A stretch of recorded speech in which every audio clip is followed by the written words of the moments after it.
अदा छा ॻाल्हि जो इतरा परेशान थी विया आहियो? कोमल भेण, मुझे दिल में विसवसो थी वेठो आहे। तू शहर में भली नौकरी कर, पर जाबिर खान जे गोठ में नौकरी करी इहो सुठो नथो लगे। पर अदा छो? मां डेली बाबे सां गॾु वेंदसि ऐं मोटी ईंदसि। तव्हीं परेशान न थियो। अदी जाबिर खान वॾो ज़ालिम माण्हू आहे। पुट सिजावल सिंध गिदरन नाहे खाधी। मूं पंहिंजे धीअ खे इन लाइ तालीम न ॾिनी आहे त हू घर में वेही रहे। तव्हां जूं सभु ॻाल्हियूं सही आहिनि, पर मुंहिंजी दिलि नथी मञे। अदा मां ही इल्म जी रोशनी हिन ॻोठ में खणी आई आहियां जिथे वॾेरो कारी राति करे वेठो आहे। धीअ, तूं सुभाणे स्कूल हलण जी तयारी कर। मां पुट सिजावल खे पाण ई सम्झायां थो। पुट सिजावल, उथी त हली शहर मां कुझु सामान वठी अचूं।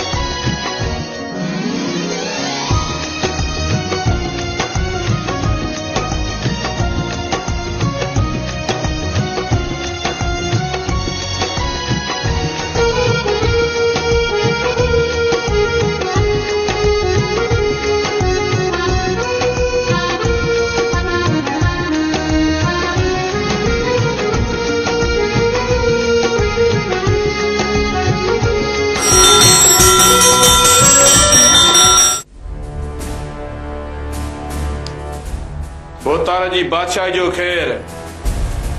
छा ॻाल्हि आहे बोतार साईं? खैर त आहे न? मूंखे तकड़ो न्यापो कयो अथव। जनण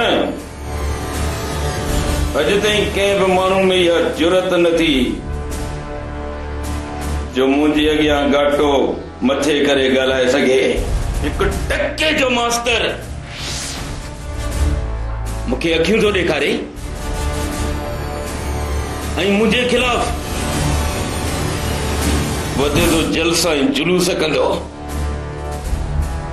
ऐं ॿियो त वरी मुंहिंजे ॻोठ में वेठो तो पढ़ाए। इहो मास्टर मरंदो, ज़रूर मरंदो। बाबल साईं, पोइ देर छाजी आहे? इहो स्कूल में वेठो हूंदो, वञी तो कयांसि ख़त्म, पोइ पोइते जी पारत हुजई। वञी उनखे स्कूल में ख़त्म करे छॾियो। बोतार साईं, तकड़ कम शैतान जो आहे। मुंहिंजी मञो त अहिड़ो कमु कयूं जीअं नाग बि मरे ऐं लठ बि बचे। कमदार,